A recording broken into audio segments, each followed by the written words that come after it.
Sir okay sir.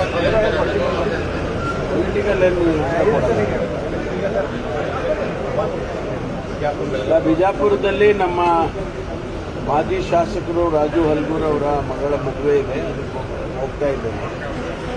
ಬಂದ ನಂತರ ಬೆಳಗಾಂನಲ್ಲಿ ಏನು 8ನೇ ತಾರೀಕು ಅಧಿವೇಶನ ಇದೆ.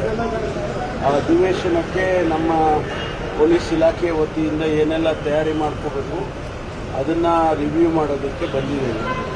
ಅದನ್ನು ರಿವ್ಯೂ ಮಾಡ್ತೇನೆ. ನಮ್ಮ ಪೊಲೀಸ್ನವರು ಏನು ಇಳ್ಕೊಳ್ತಾರೆ, ಬ್ಯಾರಕ್ಸ್ ಏನು ಮಾಡಿದ್ವಿ, ಟೆಂಪರರಿ ಬ್ಯಾರಕ್ಸ್ ಮಾಡ್ತೀವಿ, ಅಲ್ಲಿ ಭೇಟಿ ಕೊಡ್ತೀನಿ. ಅದಾದಮೇಲೆ ನಮ್ಮ ಈ ಪ್ರತಿಭಟನೆಗಳು ಸಾಮಾನ್ಯವಾಗಿ ಈ ಬೆಳಗಾಂ ಅಧಿವೇಶನದಲ್ಲಿ ಹೆಚ್ಚು ಪ್ರತಿಭಟನೆಗಳಾಗಿದೆ. ಅದನ್ನು ಸ್ವಲ್ಪ ರಿವ್ಯೂ ಮಾಡಿ ಯಾವ ರೀತಿ ನಮ್ಮ ಪ್ರಿಪ್ರೇಷನ್ ಇರಬೇಕು ಮತ್ತು ಪ್ರತಿಭಟನೆ ಮಾಡೋರಿಗೆ ಹೆಂಗೆ ಅವಕಾಶ ಮಾಡಿಕೊಡ್ಬೇಕು, ಹೆಚ್ಚು ಏನಾದರೂ ಕೂಡ ಕಾನೂನು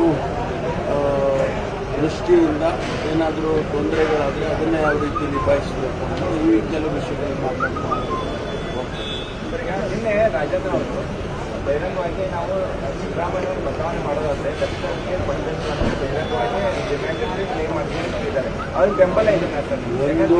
ಒಂದು ನಾನು ಯಾವುದೇ ರಾಜಕೀಯ ವಿಶೇಷವಾಗಿ ಮುಖ್ಯಮಂತ್ರಿಗಳ ವಿಚಾರದಲ್ಲಿ ಪಕ್ಷದ ಸಂಪುಟ ವಿಸ್ತರಣೆಯ ವಿಚಾರದಲ್ಲಿ ಯಾವುದನ್ನು ಕೂಡ ನಾನು ಮಾತಾಡೋದಕ್ಕೆ ಹೋಗೋದಿಲ್ಲ. ಯಾಕಂದರೆ ಭಾಳ ಮಾತಾಡ್ಬೋದಿಲ್ಲ.